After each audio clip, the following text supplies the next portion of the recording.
Izinkan saya untuk memperkenalkan anggota kelompok satu yang pertama yaitu Sri Endang Wazui dengan MPM akhir 022, Zahra Eka Mardianik dengan MPM akhir 024, baik Nisina Salsabila dengan MPM akhir 030, dan Melvin Abiel Bui dengan MPM akhir 275. Baik, yang pertama itu ada 3 langkah penting dalam analisis data kualitatif, di mana analisis data kualitatif tidaklah mudah. Masalahnya dibandingkan dengan analisis data kuantitatif, aturan dan pedoman yang mapan dan diterima secara umum untuk menganalisis data kualitatif relatif sedikit. Namun, selama bertahun-tahun beberapa pendekatan umum untuk menganalisis data kualitatif telah dikembangkan. Di antaranya secara umum ada 3 langkah dalam analisis data kualitatif. Yang pertama itu reduksi data, penyajian data, dan penarikan kesimpulan. Nah, untuk langkah pertama dalam menganalisis data kualitatif berkaitan dengan reduksi data. Reduksi data sendiri itu mengacu pada proses pemilihan, pengkodean, dan pengkategorian data tampilan data, mengacu pada cara penyajian data, pemilihan kutipan matrik grafik atau bagan yang mengilustrasikan pola dalam data dapat membantu peneliti untuk memahami data tersebut. Nah, eh, di sini untuk pembahasan lebih lanjut tentang reduksi data, yaitu pengumpulan data kualitatif menghasilkan data dalam jumlah besar. Nah, oleh karena itu langkah pertama dalam analisis data adalah reduksi data melalui pengkodean dan kategorisasi. Nah, pengkodean adalah proses analitik di mana data kualitatif yang telah kita kumpulkan, direduksi, disusun ulang, dan diintegrasikan untuk membentuk teori. Nah, tujuan pengkodean adalah untuk membantu kita menarik kesimpulan yang bermakna tentang data. Kode adalah label yang diberikan pada unit teks yang kemudian dikelompokkan dan diubah menjadi sebuah kategori. Selanjutnya yaitu data display atau tampilan data.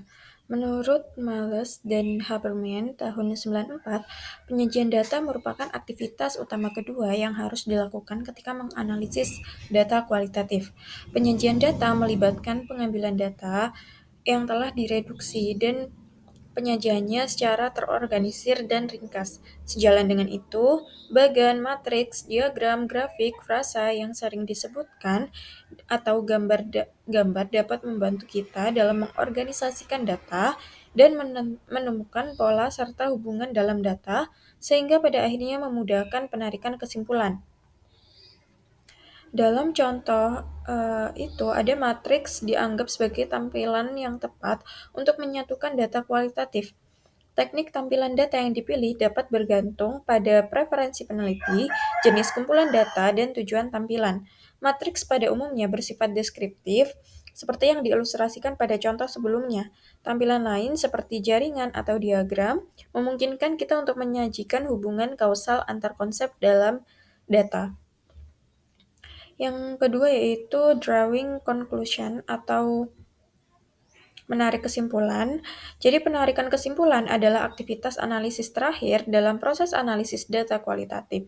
Ini adalah inti dari analisis data dan pada titik inilah kita menjawab pertanyaan penelitian dengan menentukan tema-tema yang teridentifikasi dengan memikirkan penjelasan untuk pola dan hubungan yang diamati atau dengan membuat kontras dan perbandingan.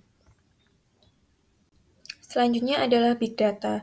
Jadi setelah kita membahas analisis data, pada kali ini kita akan membahas sedikit mengenai big data.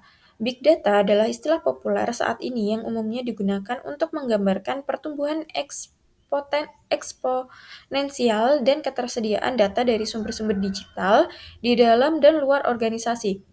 Jadi istilah awal big data ini berkaitan dengan volume data yang tidak dapat diproses dan dianalisis secara efisien dengan metode dan alat tradisional. Definisi awal big data berfokus pada data terstruktur, tetapi sebagian besar peneliti dan praktisi telah menyadari bahwa banyak informasi berada dalam data masif, tidak terstruktur atau semi terstruktur, seperti teks, gambar, aliran klik, dan video. Teknologi baru memiliki kemampuan untuk mengukur, merekam, dan menggabungkan data tersebut, dan itulah sebabnya big data memiliki potensi besar untuk membuat kemajuan pesat dalam banyak disiplin akademis dan meningkatkan pengambilan keputusan dalam organisasi. Karakteristik utama dari big data adalah volume, keragaman, dan kecepatannya. Volume mengacu pada jumlah data, Keragaman mengacu pada banyaknya jenis data dan kecepatan mengacu pada kecepatan data tersedia dari proses bisnis, jejaring sosial, perangkat seluler, dan sebagainya. Terkadang terdapat tambahan yang dikemukakan, terutama vesarity atau kebenaran yang mengacu pada bias, noise, dan abnormalitas yang sering muncul dalam big data. Big data ini menawarkan banyak potensi bagi organisasi dan manajer, namun big data juga menghadirkan tantangan dilema baru. Misalnya, terkait bagaimana big data seharusnya dikelola, diproses, dan dianalisis. Itulah sebabnya banyak organisasi merasa sulit untuk berhasil memanfaatkan nilai dalam big data. Selanjutnya adalah bagian reliability and validity in qualitative research. Dalam penelitian kualitatif, reliability itu bukan berarti konsistensi pengukuran pada penelitian kuantitatif. Sebaliknya, reliability itu menekankan apakah proses penelitian dilakukan secara konsisten, transparan, dan dapat ditelusuri kembali.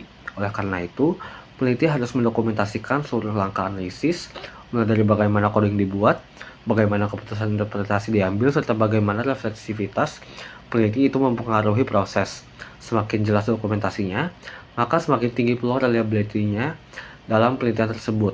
Selanjutnya adalah validity dalam konteks kualitatif yang berkaitan dengan keakuratan dan kredibilitas temuan. Apakah hasil penelitian benar-benar mewakili pengalaman dan realitas partisipan? Untuk menekankan validitas, berbagai strategi digunakan. Pertama, triangulation, yaitu menggunakan berbagai sumber data, berbagai metode, atau berbagai perspektif untuk memastikan temuan tidak bias. Yang kedua adalah member checking, yaitu mengembalikan temuan kepada partisipan untuk mengecek apakah interpretasi peneliti itu sudah sesuai. Ketiga adalah rich or thick description, yaitu memberikan detail konteks yang kaya agar pembaca dapat memahami situasi secara menyeluruh. Selanjutnya adalah clarifying research bias, yaitu peneliti menjelaskan posisi asumsi atau latar belakang agar pembaca tahu potensi bias. Yang kelima adalah pre-launch engagement, yaitu peneliti menghabiskan waktu cukup lama di lapangan untuk memastikan data dikumpulkan benar-benar dengan akurat. Selanjutnya ada beberapa metode lain untuk mengumpulkan dan menganalisis data kualitatif. Nah, yang pertama itu ada analisis isi, di mana analisis isi ini merupakan metode penelitian observasional yang digunakan untuk mengevaluasi secara sistematis isi simbiolik dari semua bentuk komunikasi yang terekam. Nah, analisis ini itu dapat digunakan untuk menganalisis surat kabar, situs web, iklan, rekaman wawancara, dan juga sebagainya. Nah, metode analisis ini itu memungkinkan peneliti untuk menganalisis informasi tekstual dan secara sistematis itu mengidentifikasi karakteristiknya seperti keberadaan kata, konsep, tokoh, tema, ataupun kalimat-kalimat tertentu. Nah, untuk melakukan analisis isi ini sendiri pada suatu teks tersebut itu dikodekan ke dalam beberapa kategori dan kemudian itu dianalisis menggunakan analisis konseptual ataupun analisis relasional. Nah, untuk pengertian dari analisis konseptual itu sendiri, itu analisis konseptual itu menetapkan keberadaan dan frekuensi konsep seperti kata, tema, dan juga karakter dari dalam sebuah teks. Dan untuk analisis relasional sendiri itu dibangun di atas analisis konseptual dan memeriksa hubungan antar konsep dalam sebuah teks. Lalu yang kedua itu adalah analisis naratif, di mana analisis naratif ini merupakan sebuah pendekatan yang bertujuan untuk menggali dan meneliti kisah-kisah yang diceritakan tentang diri kita ataupun implikasi bagi kehidupan kita. Nah, data naratif itu seringkali dikumpulkan melalui wawancara, yang dimana wawancara itu dirancang untuk mendorong partisipan menggambarkan suatu kejadian tertentu dalam konteks riwayat hidupnya. Lalu ada induksi analitik, di mana induksi analitik ini merupakan pendekatan analisis data kualitatif yang mencari penjelasan universal atas fenomena melalui pengumpulan data sampai tidak ditemukannya kasus yang tidak konsisten dengan penjelasan hipotesis suatu fenomena. Nah, induksi analitik ini itu dimulai dengan definisi suatu masalah dan dilanjutkan dengan penjelasan hipotesis ataupun masalah tersebut dan kemudian dilanjutkan dengan pemeriksaan kasus. Sekian presentasi yang dapat kami sampaikan.